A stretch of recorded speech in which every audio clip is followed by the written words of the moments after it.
Hey, Robert here from Absolute Body Systems, and this message today is going to be about tap water. So I'm often getting messages about why is it we don't drink tap water? Why should we not drink tap water? Why do I always recommend my clients to never drink tap water? First of all, at first glance, you start to think about it, and you think it's quite geeky, and you think that it's just a bit of a hoax, and surely we should be drinking tap water if it's good for us, right? But let me just explain a few things to you. And these things that I'm going to explain to you, four main points. These are actually facts. They're not just necessarily an opinion. They're based on facts. These are facts that you can find yourself, and something that I found out over the years and why I no longer drink tap water. Apart from Aside from it actually slowing down the body's responses for hormones that burn body fat, um, we're going to speak about the health implications of it today. So you should know also that it does slow down fat burning process, but it also has a health implication as well. So what's actually in the water itself? Well, what they're doing to purify it is they're using chlorine, or in the case of tap water, liquid chlorine. And liquid chlorine, it's highly toxic to the human body. It's not something the human body naturally wants to have within it. But the idea behind it is that it kills disease, or at least it kills some diseases. There's a lot of diseases that are highly resistant to it, and these are or bacteria, and these are the things that we're going to talk about today. I can always remember back to my days in the forces where we used to have to put a little water purification tablet into our bottle if we were out in the field on exercise or we were on tour or what have you. And this was to purify the water. Tasted like shit. Now I really understand why. Something that else that's in it is within the tap water on top of liquid chlorine is something called paratuberculosis. And paratuberculosis is it comes from farm animals, and it's an inflammation within their intestinal tract. This disease bacteria then starts to trickle downstream, if you like. It gets into the ground and moves into running water, into streams, into rivers, and then it obviously gets sucked in through your drinking source. Now the problem with it is that if you go back to liquid chlorine, it's highly resistant to liquid chlorine, so the chlorine doesn't kill it. So there's still tiny traces of this stuff coming through. In fact, if you have a look at studies, it's highly linked to being one of the main problems and the main sources for up to the 8,000 diagnoses of Crohn's disease that we have each year, up to 8,000 per year, and this is one of the main culprits for it. A bunch of few other things. So it's not just in terms of Crohn's disease, if you have it or you know somebody who's got it, it's not always just about the food that you're eating. It can be so much more. It can be natural things that you're doing that you think is good for you, but it turns out it's not so. The next thing is something called cryptosporidium. And this is something that a name of something, cryptosporidium, that I heard when I used to work at the council at the King George V in a little gym, and we had to test the water, and we were looking for cryptosporidium in the water. And then when I worked at Bannatynes and we were working within swimming pools, cryptosporidium was something again that was within there. It comes through feces and many other things.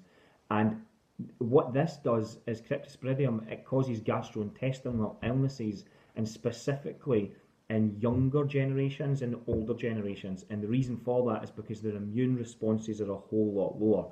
Their immune response isn't quite as strong as what somebody more middle-aged is, statistically speaking, of course.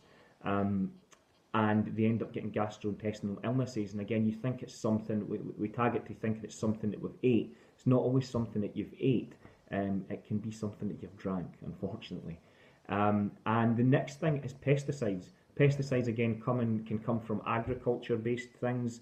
So that could be in terms of the soil, things that you're actually eating from agriculture, or even from household products as well, that seeps in through the ground, and then in turn finds its way into our water system. And what these pesticides actually do, like plastics, the estrogens through plastics and what have you, they mimic certain natural hormones within the body. The body then releases free radicals, and then destroys itself, basically attacks itself. So this is why you have things going on like adrenal fatigue in the adrenal glands, hyperthyroidism, hypothyroidism of the thyroid gland, many other things. It's also one of the main contributors to specific cancers within the body. So these are all things that are added to your water without even realising it, or at least not added, but they get into your water. The liquid chlorine's of course added, the other things get in, and they use the chlorine to try and kill it. But the problem is that most of them are highly resistant to this chlorine that's being used. In previous cases, what's happened is they've increased the chlorine dosage to help kill it, and they've found that this hasn't worked.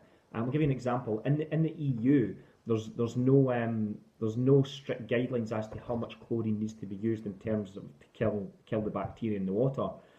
In the US, there's been guidelines on it for the past 20 years. I'm not too sure why it doesn't happen in the EU. It's a bit of a strange one. I'm sure they'll have rough guidelines to follow within, but there's no set laws as such in how much to use. There's not a maximum that they're allowed to go above in terms of, as far as law is concerned. In America there is, in North America there is. So those are the different things. So what's your options? What do you do? Well, you can filter your water. By filtering the water takes out the chlorine. It doesn't necessarily take out some of the parasites and bacteria that come in through it. You can also buy bottled water as well. If you're buying bottled water, what I would say is buy bottled water that's at source. So the typical cheap stuff that you buy in your supermarket, it's pretty much just tap water bottled, that meets a few guidelines to call it bottled water, but it's not at source water. So you can, if you buy bottled water at source, you can then break it. You can go down even further and look into plastic bottles and glass bottles if you're interested in taking it to the next step. I would suggest you just first of all get away from tap water.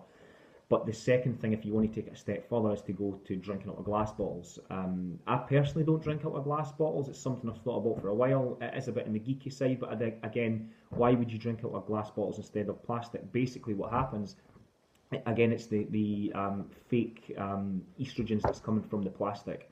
It seeps into the water and we end up drinking it.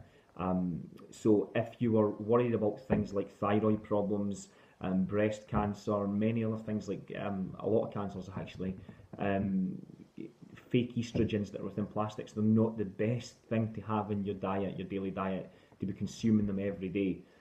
Especially considering the amount of water I drink in a day, I'm quite inclined to start shifting across to glass bottles.